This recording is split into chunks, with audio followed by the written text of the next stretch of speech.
कहा जाता है हर गांव की अपनी एक कहानी होती है। कुछ कहानियां सुनाने के लिए होती हैं और कुछ कभी दोहराने के लिए नहीं। देवली गांव की वो कहानी आज भी हवा में फुसफुसाती है, अमावस की रात। काका, हर बार जब मैं आता हूँ आप कोई ना कोई डरावनी कहानी ही सुना देते हैं। अब तो गांव वाले भी आपकी बातें सुनकर हंसते हैं।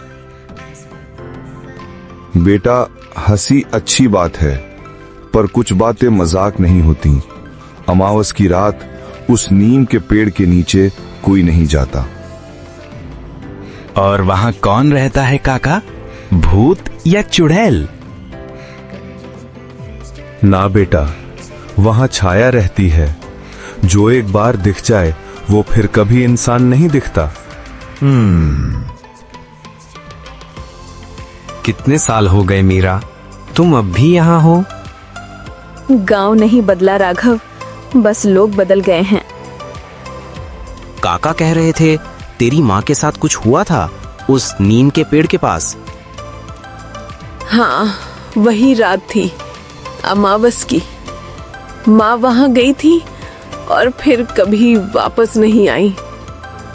मुझे माफ कर मीरा, मैं बस पूछ रहा था।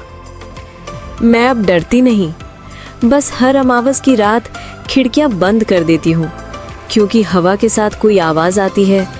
मीरा, दरवाजा खोल।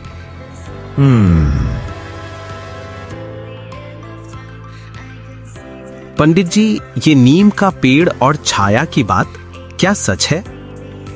बेटा, हर आत्मा झूठ नहीं होती। कुछ मौतें अधूरी रह जाती हैं और जब तक न्याय नहीं मिलता आत्मा बंधी रहती है उसी जगह। तो हो आत्मा कौन है? मीरा की माँ वही आत्मा है। वो सच जानती थी जो बाकी सब छिपा रहे थे।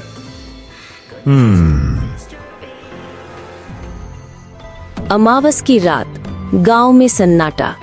राघव लालटेन लेकर झील के किनारे पहुंचता है। कोई भूत भूत नहीं होता, सब बस कहानी है। हवा अचानक रुक जाती है, लालटेन की लौ कांपती है। झील से एक धीमी आवाज आती है, राघव लौट जा, राघव लौट जा। कौन है वहां? दिखाओ खुद को। झील के पानी में एक औरत की परछाई नजर आती है। लाल साड़ी, लंबे बाल, चेहरा धुंध में। उसके पैरों के पास कुछ गिरता है, एक टूटी हुई चूड़ी। ये तो मीरा की माँ की चूड़ी है। मीरा, मैंने कल रात झील के पास किसी को देखा और ये चूड़ी मिली। क्या ये माँ की है? वो अब भी वही है। वो हमें कुछ बताना चाहती है। तो चलो आज रात उस सच्चाई को खोजते हैं।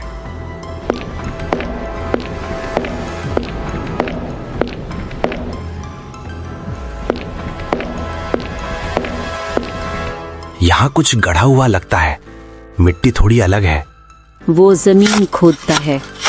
अचानक कुछ पुरानी हड्डियां और साड़ी का टुकड़ा निकलता है। माँ,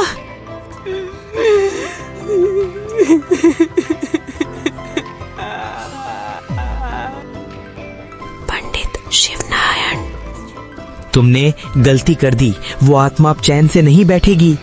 आपने उन्हें मारा था ना? आपने मेरी माँ को जिंदा दफनाया था। नहीं, वो मुझे सच दिखा रही थी। मैं डर गया था, मुझे माफ कर दो। हवा तेज चलने लगती है। नीम का पेड़ जोर से हिलता है। पेड़ से एक धुंधली आकृति उतरती है, मीरा की माँ की आत्मा। शिव नारायण, तूने मेरा व्रत तोड़ा, मुझे झूठा कहा, मेरी आत्मा को बांध दिया। माँ, अब सब जान गए हैं, आपको शांति मिल जाएगी।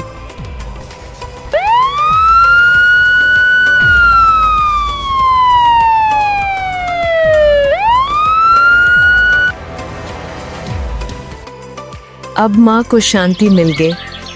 हाँ, और अब इस गांव को भी। देख बेटा, मैंने कहा था ना, अमावस की रात डरावनी नहीं होती, बस अधूरी होती है।